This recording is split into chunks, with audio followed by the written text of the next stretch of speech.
Okay, so today what I'm going to do is broad fork the beds, and then I'm putting compost on them to get ready for seeding. So this is just the broad fork I found online. Got it on Amazon. Seems to be pretty cool, sturdy. Probably someone that just welded together and selling them. So pretty neat. So that's what I'll go ahead and do is we'll broad fork this first. Got a string set up with 30 inches. That's how wide our beds will be, and then we have an 18-inch walking path that we'll put wood chips down to walk on top of. So I'll get started.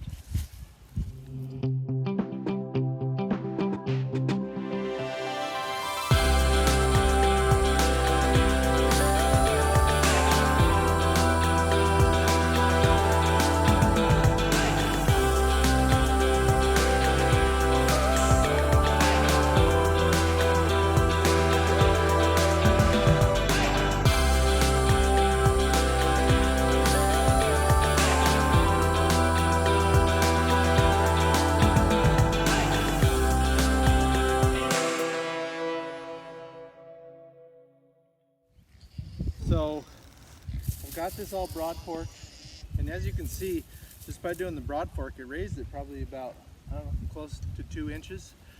And so it's getting air and a lot of moisture to get down there. So what I'm going to do now, and as you can tell, I'm out of breath because it's a lot of work to do that broad fork. And thankfully you don't have to do it a lot. Just once for now, and then once we change out the beds I might do it again. But now what we're going to do is take this compost, which I started a compost pile and realized real quick that it takes a long time to make compost, and I need it now. So I went and bought some compost from a place. It was fairly inexpensive. Cost me $40 for 10 yards, so that's a pretty good deal. And now what I'll do is just lay it out on top of where I just broad forked, about 4 to 6 inches.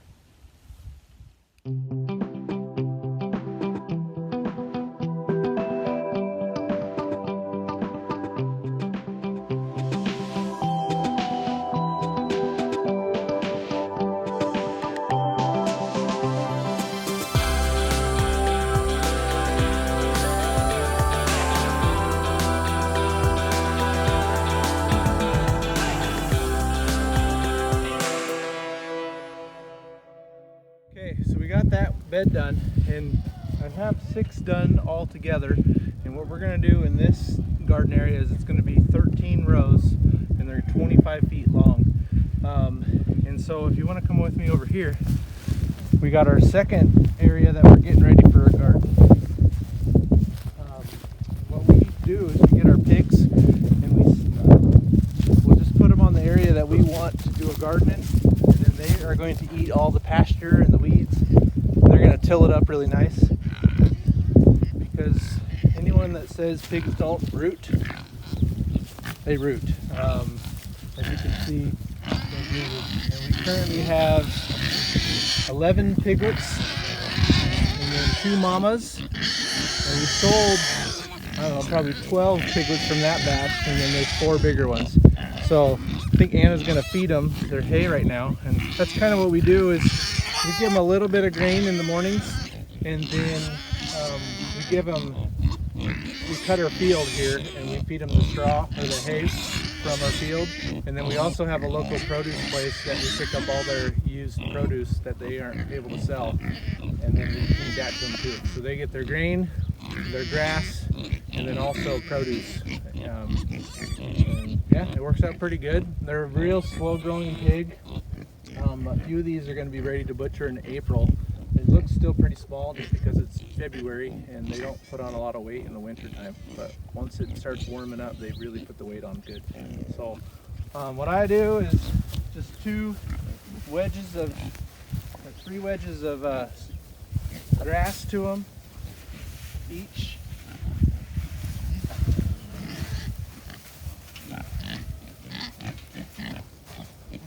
And then a couple wedges of alfalfa.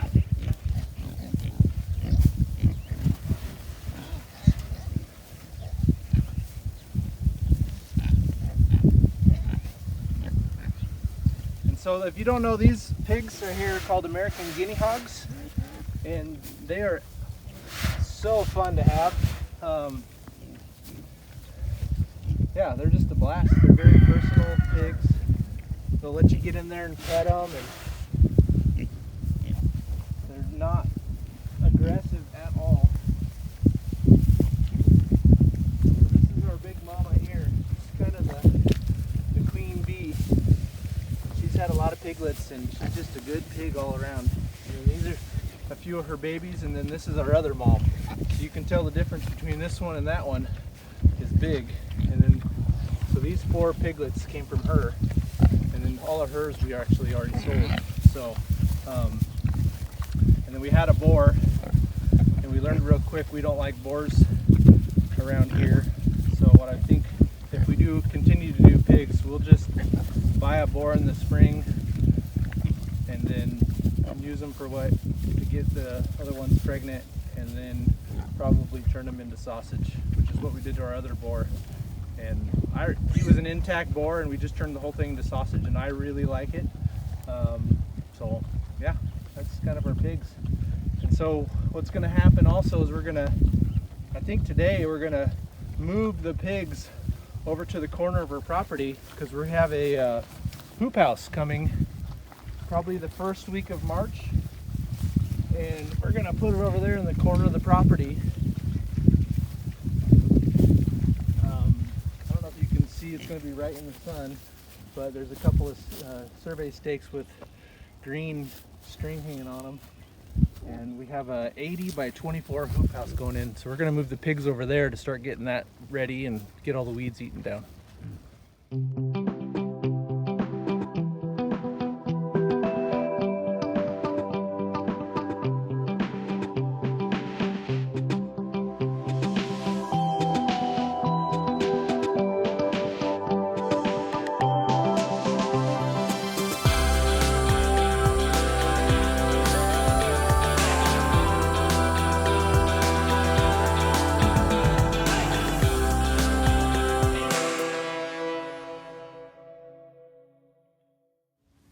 Okay, so we got all of the compost done.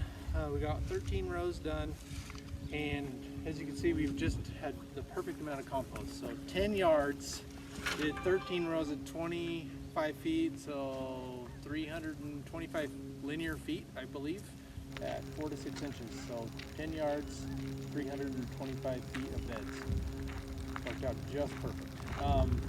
So now what we're going to do is we're going to get this wood chips, and we're going to stick it between the rows. The 18-inch walking space is what we're going to fill with this. And thankfully, I work for a landscape company, and we're pruning trees right now, and then we chip everything up, and then we've got different places around the valley that we drop it off. We just give it away for free.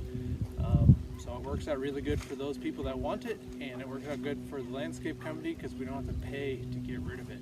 And so I'll get 5 or 6 truckloads a year and stick at different places to help with weed suppression. And this is actually we've kind of a hobbyist gardeners that we've been. We have done a market garden 2 years ago, and then we didn't do anything last year because we built our house. And this year we're going to go full throttle and really try and make a business out of this, and hopefully 3 to 5 years we can actually start making money off of it, and we can live off the income. So yeah, we'll just go ahead and put the bark down and go from there.